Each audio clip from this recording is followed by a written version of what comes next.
அஸ்ஸலாமு அலைக்கும் வரஹ்மத்துல்லாஹி வபரகாத்துஹு.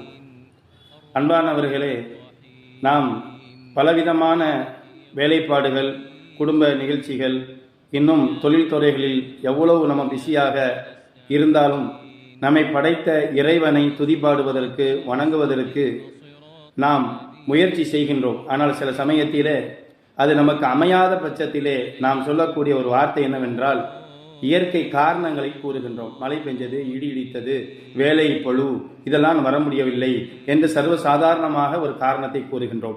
ஆனால் இவ்வளவு காரணங்களையும் உருவாக்கினவன் இறைவன் தான். இந்த இறைவன் இந்த நேரத்திலும் கூட என்னை வணங்குகின்றானா மனிதன் என்பதை சோதிக்கின்றான். நபிகள் நாயகம் ஸல்லல்லாஹு அலைஹி வஸல்லம் அவருடைய காலகட்டத்தில் எல்லா நிலையிலும் பெருமானார் தொழச் சொன்னார்கள். நீங்கள் கீழே வரக்கூடிய காணொலியை பாருங்கள்.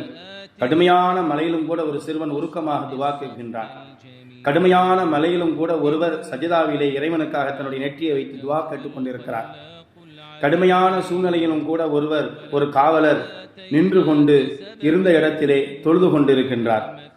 ஏன், ஒருவருக்கு வயோதிகர், அவரை பார்க்கலாம், அவருக்கு மூச்சு வாங்குவதற்காக ஆக்சிஜன் அந்த டேங்கோடு இழுத்து கொண்டு வந்து, நாம் மரணிக்கின்றவரை அழகுது ரப்பக ஹத்தா யஅதியக்கல் யகீன், மரணம் வருகின்ற வரைக்கும் இறைவனை நீங்கள் துதிபாடுகள் என்ற குர்ஆன் ஆயத்துக்கு தோதுவாக அந்த சிலிண்டரை கூட இழுத்து வந்து அவர் தொழுகைக்கு வருகிறார் என்று சொன்னால் நாம் சொல்லக்கூடிய காரணம் எல்லாம் சுப தூசு.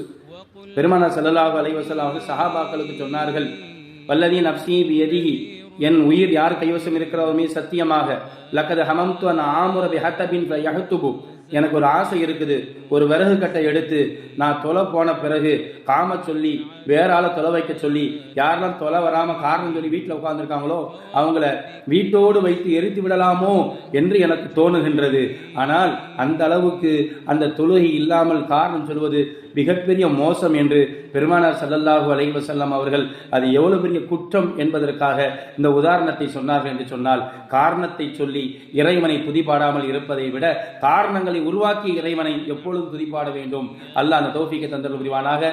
அஸ்ஸலாமு அலைக்கும் வரஹ்மத்துல்லாஹி வபரகாத்துஹு.